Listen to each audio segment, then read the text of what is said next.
बोला सरस्वती मैया की।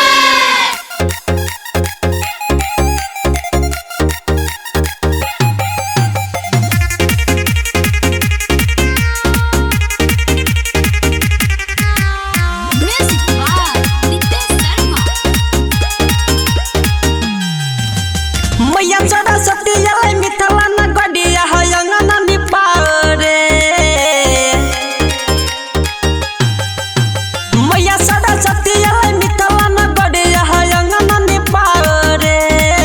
मैया बिहना वाली के स्वागत में मैया बिहना वाले के स्वागत में खूबे डीजे बजाओ रे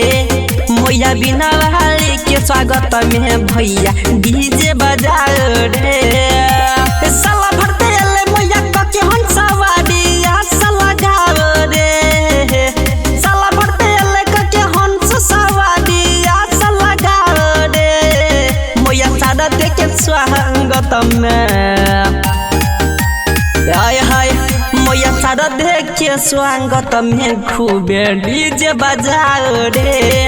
मैया बिना वाली के स्वागत में खूबे डीजे बजाओ रे बजाओ रे।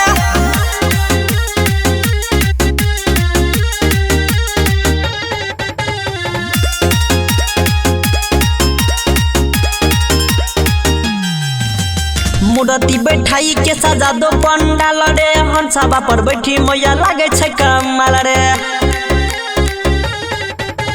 मूर्ति बैठाई के सजा दो पंडाल रे हंसबा पर बैठी मैया लागे छै कमाल रे पंडित जी के बुलाई मई के पूजा कराओ रे पंडित जी के बुलाई मैया के पूजा कराओ रे मैया दिव्य रूप के स्वागत में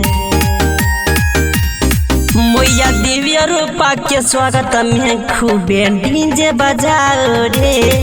मैया बिना वाली के स्वागत में खूबे डीजे बजाओ रे।